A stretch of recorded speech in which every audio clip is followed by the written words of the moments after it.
अस्सलाम वालेकुम। तो this is Zainab Zara and you are here with concepts with Zainab. So आज हमारा न्यू टॉपिक है Calvin cycle. It's from your chapter bioenergetics of your first year. तो let's start. बिस्मिल्लाहिर्रहमानिर्रहीम। So Calvin cycle photosynthesis का दूसरा पार्ट है। सबसे पहले आपको अपने बेसिक्स कवर अप करने होंगे, तभी जाके नेक्स्ट पार्ट आपको समझ आएगा। So Calvin cycle is the second part of your photosynthesis. First is your light reaction. अब लाइट रिएक्शन और dark reaction mean Calvin cycle. Calvin cycle का दूसरा नाम डार्क रिएक्शन है, देन आप इसको C3 साइकिल कहते हैं। केल्विन साइकिल और लाइट रिएक्शन ये एक साइकिल में चलते रहते हैं। कहाँ पर? आपके सेल के क्लोरोप्लास्ट में। तो ये दोनों प्रोसेस आपके सेल के क्लोरोप्लास्ट में हो रहे हैं और ये दोनों इंटरलिंक्ड हैं। तो मुझे आपको बेसिक्स पढ़ाने पड़ेंगे लाइट रिएक्शन के, ताकि ये टॉपिक आपको कवर अप हो सके। तो this is very important diagram. तो देखें, ये आपका क्लोरोप्लास्ट है। क्लोरोप्लास्ट में हम ग्रेना थाइलाकॉइड्स लेते हैं। देन ये जो आउटर साइड होती है, this is called your stroma, जहाँ पर आपका डार्क रिएक्शन होता है। अब बेटा ये प्रोसेस ये हो रहा होता है कि लाइट रिएक्शन में हम सब जानते हैं कि वाटर की स्प्लिटिंग होती है। This process is called photolysis of water. यहाँ जिसमें पानी टूट कर क्या देता है? आपके हाइड्रोजन आयन और इलेक्ट्रॉन्स देता है। ऑक्सीजन तो ऑफ देगा ही देगा, लेकिन हाइड्रोजन और इलेक्ट्रॉन्स देता है। अब जो हाइड्रोजन होता है वो NADPH, जो अभी मैं लाइट रिएक्शन की बात कर रही हूँ, NADPH के साथ कंबाइन होके रिड्यूस होके उसको कन्वर्ट करता है, NADP आयन को NADPH में कन्वर्ट करता है। देन आपका जो इलेक्ट्रॉन का फ्लो है, इलेक्ट्रॉन के फ्लो की वजह से इलेक्ट्रॉन ट्रांसपोर्ट चेन में आपके पास high energy yielding product obtain होता है, which is your ATP। Then side product आपका ऑब्टेन होता है, which is your oxygen. We inhale that, ये वही ऑक्सीजन है जी, सही जा रहे हैं आप। तो सबसे पहले ये याद, लाइट रिएक्शन कहाँ होता है? थाइलाकॉइड में। अब होता यह है कि जो लाइट रिएक्शन के प्रोडक्ट्स हैं वो केल्विन साइकिल यूज़ करेगा। क्यों यूज़ करेगा? केल्विन साइकिल इसलिए यूज़ करेगा क्योंकि उसने उसको G3P में कन्वर्ट करना है, मीन शुगर में कन्वर्ट करना है। G3P is not a sugar, it is triose sugar, not sugar that are we considering here, not, it's not glucose. So basically दो G3P मिलते हैं तो एक ग्लूकोज मिलता है। ग्लूकोज हम जानते हैं C6H12O6। तो as we know it is glyceraldehyde 3-फॉस्फेट, 3 कार्बन कंपाउंड, तो 3 2 6। तो इस दो G3P मिलेंगे तो आपका C6H12O6 होगा। तो ये आपका केल्विन साइकिल। अब होता क्या है, लेट्स एक एग्जांपल सिंपलेस्ट वे में लें कि ऐसे समझें कि लाइट रिएक्शंस बकेट्स में पानी भर के देता है एनर्जी। पानी को आप एनर्जी ले लें। अब बकेट्स क्या है? आपके ADP और NADP, वो इसमें एनर्जी भर के कन्वर्ट कर देता है आपको ATP और NADPH में। अब ये हाई एनर्जी प्रोडक्ट्स यूज़ करता है केल्विन साइकिल, जिसमें हम एज ए इनपुट यूज़ करते हैं एटमॉस्फेयर, पौधे यूज़ करते हैं atmospheric carbon dioxide, mean the gas we exhale, carbon dioxide. और ये प्रोसेस होता है स्ट्रोमा में। देन ये उसको रिड्यूस कर देता है G3P में। ये साइकिल का बेटा मतलब यही होता है कि वो बार बार चलता रहता है और दोबारा से प्रोडक्ट रीजनरेट होते रहते हैं और हमें अपना रिक्वायर्ड प्रोडक्ट भी साथ साथ मिलता रहता है।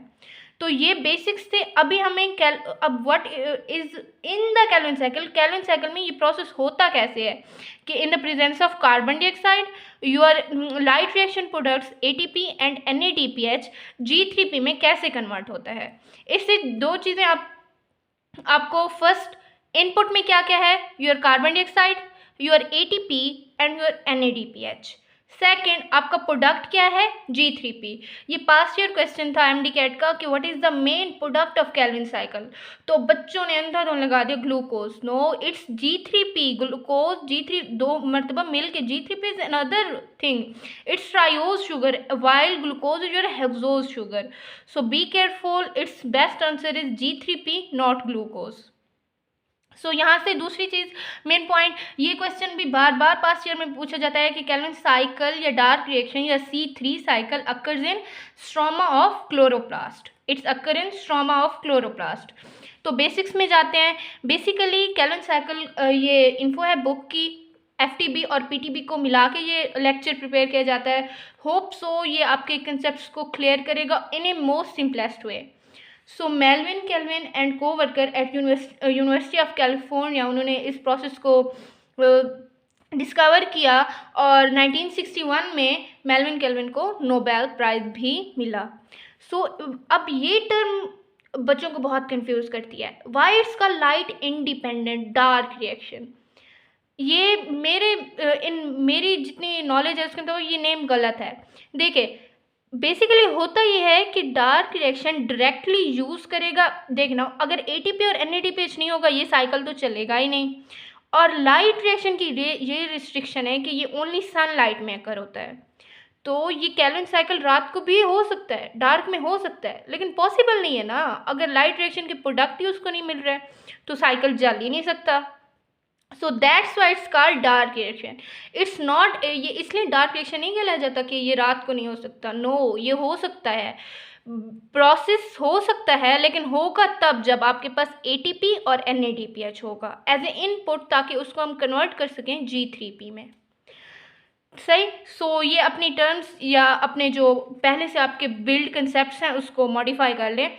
सो लाइट इंडिपेंडेंट, देखें, it can operate only with the products of light reaction. कौन से होते हैं? ATP and NADPH। और एज ए इनपुट, हाँ, और क्या चीज़ उसमें शामिल होती है? योर कार्बन डाइऑक्साइड जो हम एक्सेल करते हैं। सही। तो it is called dark reaction और C3 साइकिल। अच्छा, ये C3 साइकिल क्यों कहलाता है?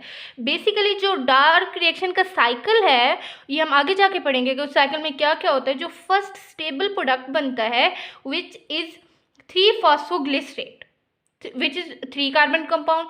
सो इसीलिए उसको C3 साइकिल कहते हैं। कुछ प्लांट्स में C4 साइकिल भी ऑपरेट होता है, बट जहाँ एक ही टाइम में केल्विन साइकिल चल रहा हो उन पौधों को C3 प्लांट्स कहते हैं, क्योंकि उनमें C3 साइकिल चल रहा होता है। सो ये देखें, NADPH और ATP का फंक्शन क्या है बेटे? NADPH जो होता है ना, it reduces carbon dioxide, it is the line of your FTB and most important, NADPH reduces carbon dioxide, so it is called your reducing power, reduce CO2। अब रिडक्शन क्या होगी? ये अपना हाइड्रोजन जो है ना वो कार्बन डाइऑक्साइड में ऐड करेगा, मतलब कार्बन में ऐड करेगा और आखिर में हमारे पास ट्राइओस शुगर बनेगी। सो ये रिडक्शन होती है। रिडक्शन का मतलब है हाइड्रोजन देना। सो NADPH reduce carbon dioxide into sugar और योर G3P, ये देखिए मेन प्रोडक्ट मैंने हाईलाइट भी कर दिया, इट्स G3P नॉट ग्लूकोज।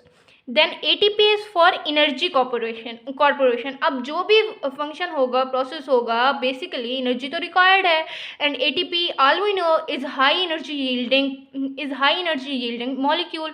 सो जो सारा साइकिल चलता है, इसको चलाने के लिए जो एनर्जी प्रोवाइड करता है वो ATP होता है। ATP के लिए एक और वर्ड भी use, it's your assimilating use होने वाली एसिमिलेटिंग पावर के तरह भी एक्ट करता है। तो अभी हमें अंदर जाना है और साइकिल में देखना है। फर्स्ट, ये पहले भी मैं आपको बता चुकी हूँ, इट्स योर G3P। तो 2 G3P मिलेंगे तो आपको एक ग्लूकोज मिलेगा। और एक G3P में कितने कार्बन होते हैं? 3 कार्बन्स। और एक ग्लूकोज में कितने कार्बन होते हैं? Your 6 carbons. मतलब हमें टोटल मिला के 6 कार्बन डाइऑक्साइड की रिक्वायरमेंट है।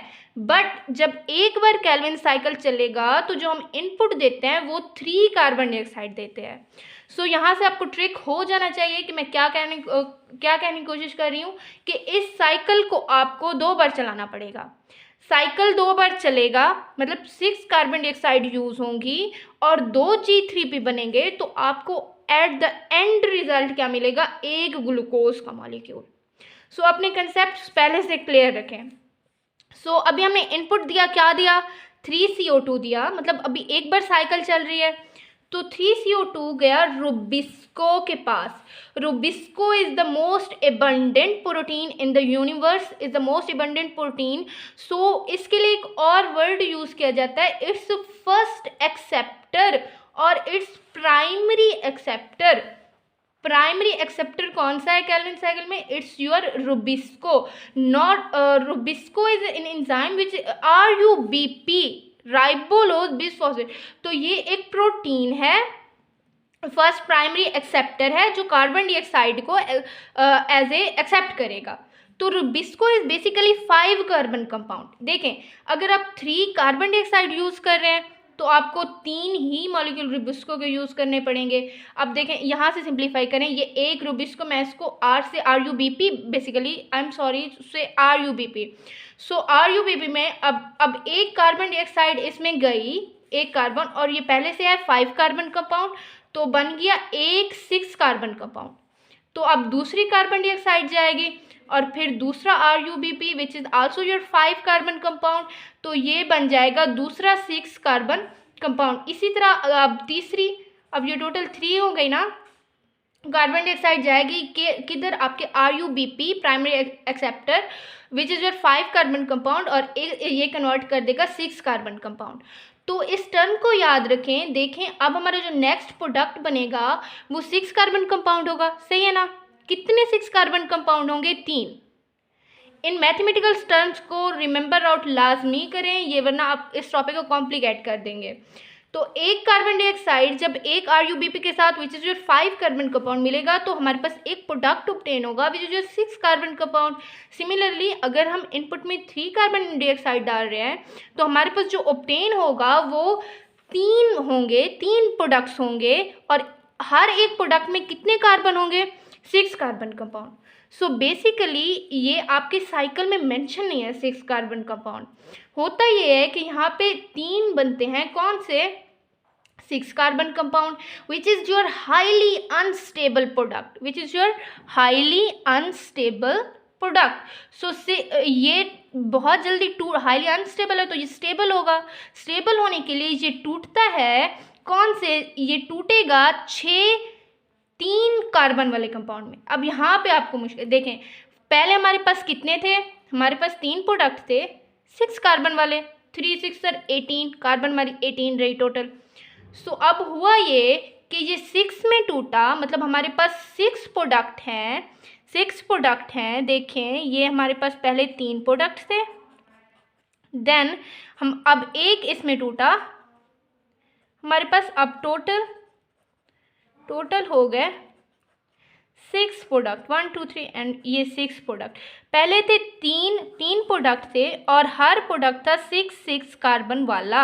अब हर प्रोडक्ट है 3 कार्बन वाला, 3 कार्बन वाला, लेकिन टोटल हमारे पास कितने हैं? 6। तो बात तो वही LHS RHS आता है ना, तो यहाँ भी 18 होगा, यहाँ भी 18 होगा। अब हमारे पास 6 प्रोडक्ट्स हैं, ओके, तो हमारे पास 6 प्रोडक्ट्स हैं और हर एक प्रोडक्ट में कितने कार्बन है? 3।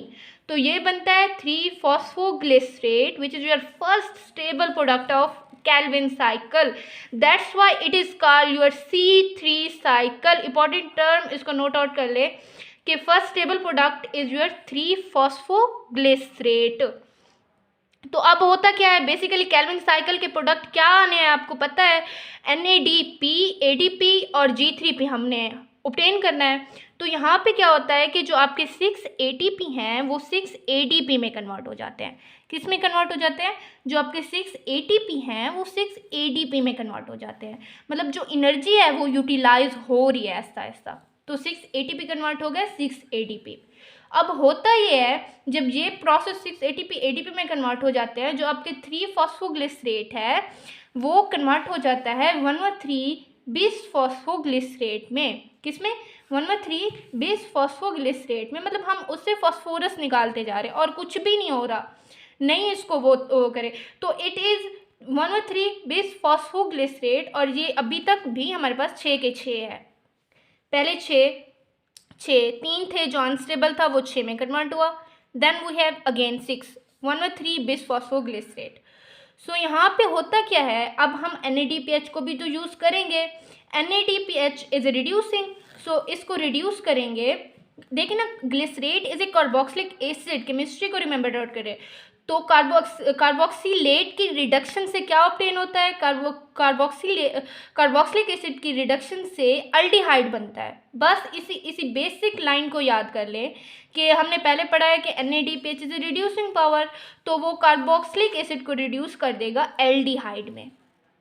तो 103 बिसफॉस्फोग्लिसरेट कन्वर्ट हो रहा है glycerol aldehyde 3 phosphate, glycerol aldehyde 3 phosphate, वैसे के वैसे यहाँ भी 6, यहाँ भी 6, बस हमने जो इनपुट दी थी, एनर्जी दी थी, उसको हम यूटिलाइज कर रहे हैं।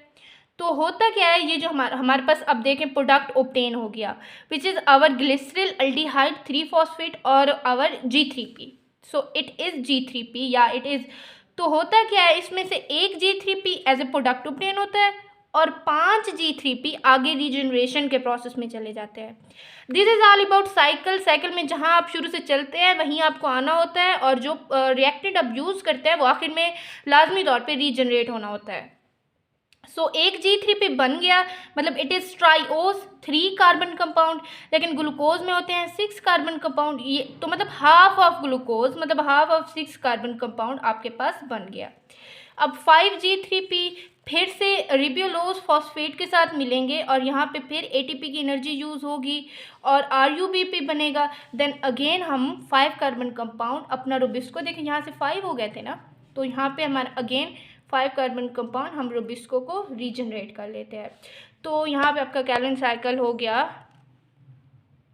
सो यहाँ पर हमारा कैल्विन साइकिल एंड होता है। फिर से आप रिवाइज कर लें, हमारी बुक पे इसको फेजेस में कन्वर्ट किया गया है। First phase is your carbon fixation, mean जो आपका आउटर इनपुट में कार्बन डाइऑक्साइड थी उसको हमने रूबिस्को या RUBP में फिक्स कर दिया। फिक्स कैसे किया, उसको इस प्रोडक्ट में कन्वर्ट कर दिया ना 3 फॉस्फोग्लिसरेट। तो यहाँ पर जब हम उसको प्रोडक्ट में फिक्स कर देते हैं तो एज ए नेम उसका कार्बन फिक्सेशन रख दिया गया है। देन दूसरा फेज आपका आता है रिडक्शन। अब यहाँ पे रिडक्शन कैसे हुई, देखें हाइड्रोजन दिया है तो हाइड्रोजन का देना क्या हो गया, रिडक्शन हो गई, इसीलिए इसका नाम रिडक्शन रखा गया है। Third phase is your regeneration, यहाँ पे हम अगेन अपना RUBP वो करते हैं, रीजनरेट करते हैं। हमारे पास 6 प्रोडक्ट 6 G3P बने थे, जिसमें से एक हमने एज ए प्रोडक्ट रख लिया और देन साइकिल में से 5 G3P को आगे रीजनरेशन प्रोसेस में यूटिलाइज किया। सो अगर एक बार साइकिल चली और 3 कार्बन डाइऑक्साइड हमारे यूटिलाइज हुए तो हमारे पास एक G3P बना, मतलब half of glucose. Hope so आप ये नोट आउट करेंगे।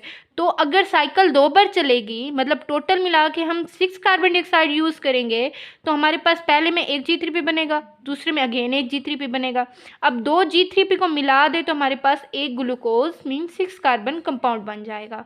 यही थी कैल्विन साइकिल जिसको आप इतना कॉम्प्लिकेट कर रहे थे। दिस इज़ योर इक्वेशंस, वो भी बहुत इंपॉर्टेंट है। इक्वेशंस आपको पूरा प्रोसेस बता देती है। अब देखिए मैंने इसको ऐसे किया है कि एक साइकिल में आप 3 CO2 लें, 6 NADPH, देखिए 6 NADPH यूज़ हुए थे ना, यहाँ पे 6 NADPH एंड 9 ATP, 6 NADPH और 9 ATP। तो 6 NADPH पहले साइकिल में हमने डाले एज ए इनपुट, जो कि प्रोडक्ट है हमारे लाइट रिएक्शन के, और साथ में हमें 9 ATP देने पड़े, 3 कार्बन डाइऑक्साइड, 6 NADPH, 9 ATP। तो वो कन्वर्ट हुए एक G3P में, एक G3P हमने एज ए प्रोडक्ट लिया था। देन वाटर का आप इन्वॉल्वमेंट को छोड़ दें, वो नहीं, वो उसमें आप मज़ीद कॉम्प्लिकेट करेंगे। देन आएगा 9 ADP, क्योंकि ऐसे ना कैल्विन साइकिल बकेट खाली करके देता है ना, क्योंकि उसमें शुगर बनानी होती है, एनर्जी तो बेसिकली लाइट रिएक्शन से ही आ रही है। तो 9 ADP में कन्वर्ट होगा एंड 9 फॉस्फेट, जिसमें से 8 जो तो सबस्ट्रेट लेवल होते हैं, वो आप आगे पढ़ेंगे सिट्रिक एसिड साइकिल में या ग्लाइकोलाइसिस में। देन 6 NADP आइंस बनते हैं, रिडक्शन हुई थी ना। सो अगर एक ग्लूकोज हमने ऑब्टेन करना है तो 2 G3P चाहिए, क्योंकि ग्लूकोज इज 6 कार्बन कंपाउंड। तो अब ये बेसिक इक्वेशन इसी को रिमेंबर आउट कर लें, इससे और ये नीचे वाली इक्वेशंस आपको खुद आ जाएंगी।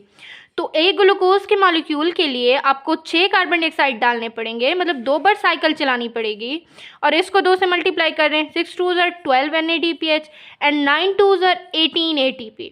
तो आपके पास बनेंगे 2 G3P which will combine to form 1 glucose and 6 H2O and then 18 ADP, 9 2s are 18, then 9 2s are 18 and 6 2s are 12 NADP और 18 ADP। टोटल मिला के एक ग्लूकोज को बनाने के लिए हमें 18 ATP चाहिए और 12 NADPH चाहिए एक ग्लूकोज को। अगर आपसे पूछा जाए कि 1 ग्लूकोज में कौन कौन सी रिक्वायरमेंट, तो ये अभी हम पूरा क्लियर कर चुके हैं, 6 CA2, 12 NADPH एंड 18 ATP। अब ये ऐसे क्वेश्चन आते हैं कि if 1 CO2 is used which is not possible, हमें एक साइकिल में 3 ही लेने पड़ते हैं, बट लेट अगर एक CO2 यूज़ हो तो आप इसको डिवाइड कर देना 6 पे, तो इसको 12 को 6 पे डिवाइड कर दें तो ये बन जाएगा NADPH, सॉरी मैं D लिखना भूल गई, तो ये 2 NADPH, देन 18 को 6 पे डिवाइड कर लें तो ये 3 ATP। अब डिवीजन इतनी तो आती होगी ना, 12 को 6 देन 18 को भी 6, तो ये कन्वर्ट होगा NADP और ये ATP में। तो ऐसे भी MCQs बन सकते हैं। सो 3 CO2 ने अगर एक साइकिल का पूछे तो 6 NADPH और 9 ATP, और अगर 2 साइकिल में हो तो 6 CO2, 12 NADPH एंड 18 ATP। ये इसको ज़्यादा याद रखें कि एक ग्लूकोज के लिए दो बार साइकिल चलेगा, 6 कार्बन डाइऑक्साइड बनेगी, 12 NADPH एंड 18 ATP। सो ये डायग्राम आप फेडरल बोर्ड में है जो बताता है कि कंपाउंड या एलिमेंट्स का फेट क्या है, कि वो कहाँ कहाँ जाएंगे। अब रिएक्टेंट में हमने कार्बन डाइऑक्साइड लिए एंड वाटर लिया, तो ग्लूकोज में जो कार्बन फिक्स होगी, वही जो कार्बन फिक्सेशन वाला फेज था, ग्लूकोज में जो हमारा मेन प्रोडक्ट है कार्बन आएगी, वो कार्बन डाइऑक्साइड से ही आएगी। ये नहीं कि आप रुबिस्को के 5 कार्बन में से एक कार्बन बहुत शार्प बने, no no no no, carbon dioxide की कार्बन ही प्रोडक्ट में जाएगी, वहीं हमारा एक G3 पे में आती है, और बाकी जो रुबिस्को या RUBP के 5 कार्बन थे वो तो दोबारा रीजनरेशन में यूज़ हो गए। तो ये MCQs भी आ सकता है कि जो ग्लूकोज में कार्बन होती है वो कार्बन डाइऑक्साइड की कार्बन होती है, not from your RUBP। So 12 water में से जो हाइड्रोजन होती है वो अगेन वाटर में, अच्छा वाटर की ऑक्सीजन और हाइड्रोजन जा सकती है उसमें, ग्लूकोज में इसकी भी जाती है, उसकी भी जाती है, एंड हाइड्रोजन इसकी जाती है एंड ऑक्सीजन इसकी। बेसिक इसमें से ये याद रखना है आपने कि ये देखें, ये तो हमने एक्सपेरिमेंट पढ़ा था कि जो ऑक्सीजन ऑब्टेन होती है वो वाटर की ऑक्सीजन होती है। सो इसको तो ये आपको आता होगा, होप सो। बात ये है कि जो ग्लूकोज में कार्बन होती है वो कार्बन डाइऑक्साइड की होती है। तो यहाँ पर हमारा टॉपिक एंड होता है। Then there is a quick past year question important जो मुझे लगे, this is in your PMC 2022 MCQs 2020 MCQs। First stable product of C3 cycle is your 3-फॉस्फोग्लिसरेट। ये तो आपको फिंगर टिप्स पे अब याद हो जाना चाहिए। First stable product of C3 cycle is your 3-phosphoglycerate. This is also in PMC 2020 paper. Function of ribulose, it is intermediate in dark reaction. हाँ, क्योंकि दोबारा वो रीजनरेशन के प्रोसेस में चला जाता है ना, तो it is intermediate in dark reaction और may be intermediate in photosynthesis. This is paper of your 2018 site of light independent dark reaction, Calvin cycle और C3 साइकिल इज स्ट्रोमा। ये इजी था। देन 2017 में है कि CO2 एक्सेप्टर कौन सा है, RUBP। देखें यहाँ पर ट्रिक हो गई, फिर RUBP is acceptor, Rubisco is an enzyme जो इस प्रोसेस को फैसिलिटेट करता है। हमारी बुक में रुबिस्को लिखा हुआ है, but please consider RUBP is the best answer. Then 2016 के पेपर में है immediate product form after CO2 fixation. अब CO2 फिक्सेशन होगी, उसके बाद कौन सा अनस्टेबल 6 कार्बन कंपाउंड बनता है जो टूटेगा 1/3 बिसफॉस्फेट में। सो ये आपके पास योर क्वेश्चन, होप सो आपको समझ आ गया होगा। हाफिज़।